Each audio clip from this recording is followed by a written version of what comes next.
Oh, Legend of Zelda, why do we love you so much? You brought us joy and many, many adventures in the last 30 years. 30 years? Holy cuckoo, that's a lot of time. So, is there a better way to celebrate this anniversary than making a series of Zelda game reviews? I couldn't think of one. If you're not familiar with the franchise, you either A, have never heard of video games, or B, lived under a rock for the past 30 years. Let it be from the main series itself, or from his appearance in the Smash Bros. Games, almost everybody knows our green-hooded friend. Hey Roo! What if Zelda was a girl? Run. What? Oh shit! Ow, my ass! Where was I? Right. No matter what Zelda game you play, you are bound to meet this little fella. Link. A mute hero destined to save the world. And smashing a lot of parts in the progress. But do you know why Shigeru Miyamoto decided for Link to not speak directly? He wanted us, the players, to imagine what's going on in the conversations. And maybe it's better that he doesn't talk. Excuse me, princess. And now you know why our hero is called Link. He's acting as the link between us, the player, and the world we're about to immerse ourselves in. And our little friend has come a long way. 17 main games, spin-offs, good and bad ones, HD remakes, and a crap load of merchandise. But what makes this series so popular? To me, it's the sense of adventure, the unknown. Deep down inside, we all want to be heroes. And The Legend of Zelda is giving us exactly this. A fantastical world where everything is possible. All you have to do is put in the game, hit the start button, and become the hero of Hyrule. But enough chatting, you all read the title of this video. It is time to start this review of The Legend of Zelda, A Link to the Past. I know, it's a little bit weird to start a series of Zelda reviews with the third one in the franchise, but there are several reasons for this. A. In my opinion, A Link to the Past was one of the most defining titles in the series. A lot of mechanics introduced in it are still used today, or have been altered in some way or another for future titles. B. A Link to the Past was the very first game I played in my entire life, and to this day, it is my favorite Zelda game. I know, a lot of people would kill me for this, but yes, I like A Link to the Past more than Ocarina of Time. But hold on! Before you get your torches ready, let me say this. I'm not saying Ocarina of Time is a bad Zelda game. I love it. It's just that I love A Link to the Past a little bit more. Just as I said, it was my introduction to the series and gaming in general, and I hold so many positive memories to this game. And every time I replay it, it makes me feel the same sense of adventure again. So, okay, go on.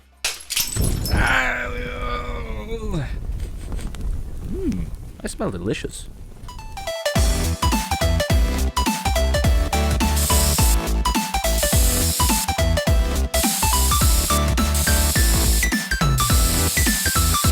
That's me!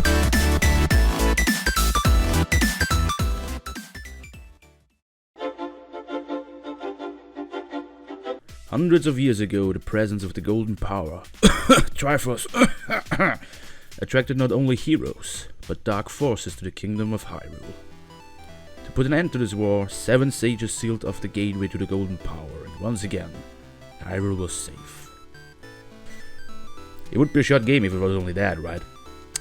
In the present day, the evil sorcerer Aghanim did not only kill the king of Hyrule. Oh hey there, Skeletor, long time no see. He also kidnapped the sage's descendants. Aghanim's plan seems pretty easy. Breaking the sage's seal and claiming the Golden Power, dooming Hyrule in the process. But luckily the last remaining maiden, Princess Zelda, calls out their hero looking for help. As you can see, I decided to name my character Roo for this playthrough, but you could also name him Link, or Joey, or that one. For some reason our uncle decides to go bump into the night, maybe he just wants to grab a drink, leaving us behind. And now, it's time to begin our adventure. After a short reunion with our uncle, by the way I always love how Link doesn't give a shit about his dying uncle. Thanks for the sword, old fart. Our hero fights his way through the castle prison, killing dozens of guards in the process. Too bad, they all had only one day left till retirement. And look at this, that animation always gets me. Like the boss he is, Link easily rescues Zelda and cops a feel or two. After dropping off Zelda at the sanctuary, yeah, leave the underage girl with the old priest. Link learns from Shamalanga Ding Dong, this guy, that the only way to save Hyrule is to prove himself worthy to wield the Master Sword. So if Shamalama Ding Dong is one of the sage's descendants, why doesn't Aghanim use him as the final sacrifice? He isn't that well hidden, I mean, I found him. And what if one of the descendants dies, or simply doesn't have kids? Do they have to have kids? Go on with it. But I don't want to. It's for the greater good. But do you really have to watch? Greater good!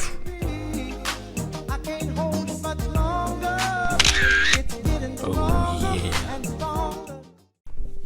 I'm getting distracted again. Anyways, Link goes on to kick some ass and claims the Master Sword. I can't help myself, but every time I see this, I'm screaming like a little girl.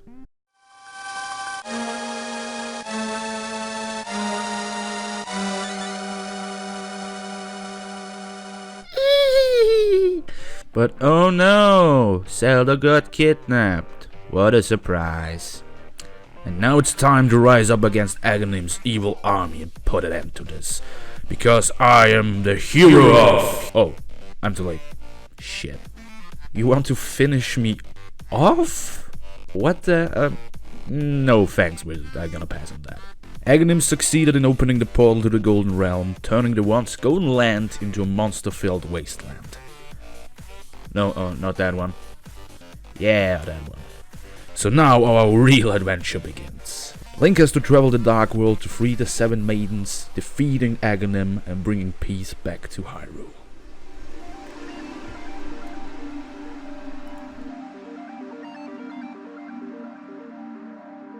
The controls in Legend of Zelda are basic. You can move up and down, left or right, attack your enemies, and that's basically it. After the little side-scrolling experiment in Zelda 2, Nintendo puts you back into the bird view to explore Hyrule. And Hyrule is huge. Just look at this map. Look at it! Almost every screen you wander onto has something to explore and interact with. And sometimes it's just the little details that make you fall in love with this game. Just look at that lightning animation. Ah, amazing. Both worlds, the light and the dark world, feel alive and ready for exploring. You want to see every single cave, every single house, and every single corner. Oh look, an arrow! You betrayed me! And this game doesn't only look pretty, it sounds freaking amazing. Koji Kondo did an amazing job with composing the music. His name may sound familiar to you, he's just the guy that did the music for every single Zelda game. And do me a favor, just listen to the Dark World theme.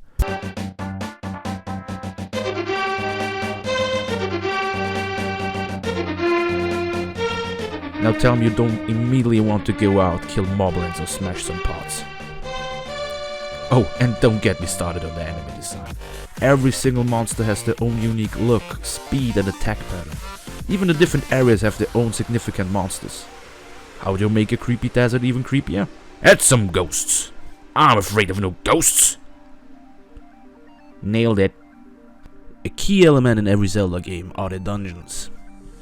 The recipe is simple. Find the dungeon, grab the big key, grab the item that's inside the big chest, and kick the boss's ass. But how the dungeons are crafted around this, it's just amazing. Almost all of them are filled with puzzles and trap rooms. Sometimes even finding a way to open the dungeon turns out to be a puzzle. And sometimes you have to do something in the light world that's going to affect the dark world. Awesome! But honestly, the puzzles in A Link to the Past aren't that hard to solve. It's a kid's game after all. Once you grab the specific item of the dungeon, you know you have to use it somehow to continue. And in the worst case, our friend Shamalama Ding Dong offers useful advice. But don't get me wrong, this game can kick your ass, especially in the later portion of the game.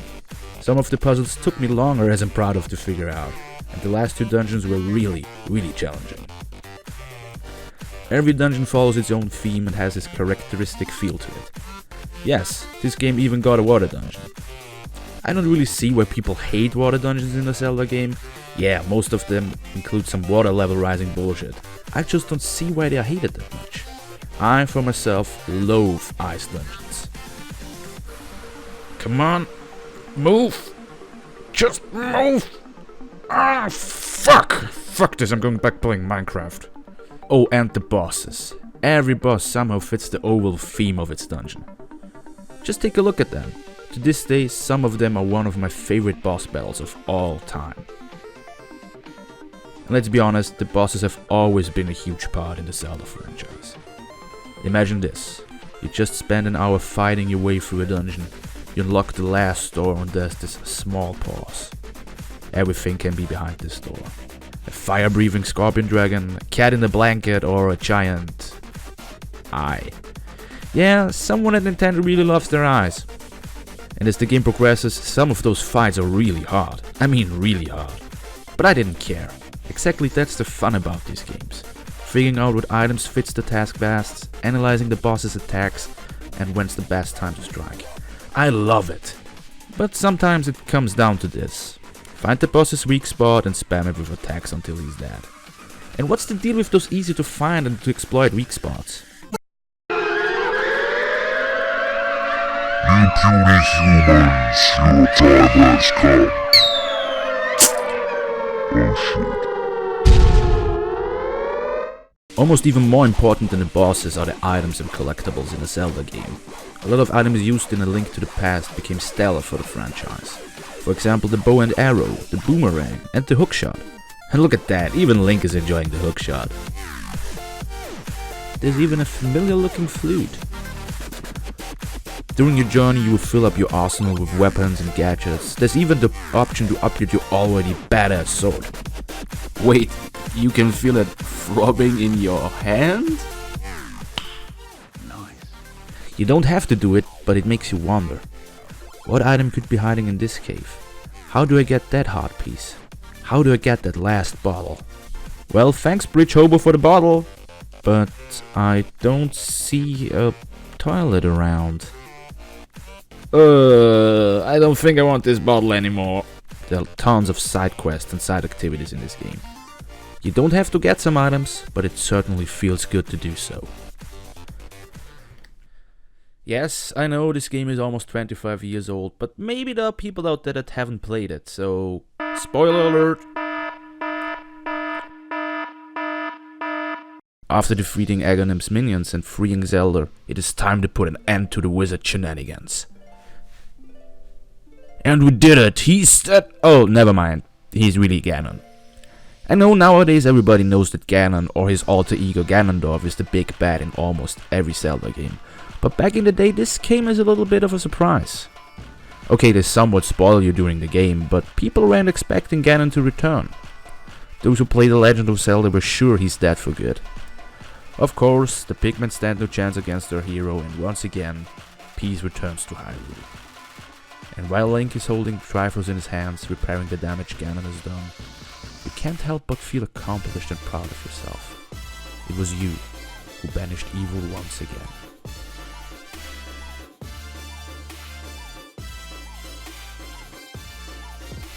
There you have it, my review of A Link to the Past, and now you maybe know why I love this game so much. Almost everything in this game is done right. The music, the world, the characters. Every year I return to this game to beat it, and every time I'm able to immerse myself into the world of Hyrule. Every time I feel like the hero of Legends myself. Maybe you want to give it a try. It feels amazing.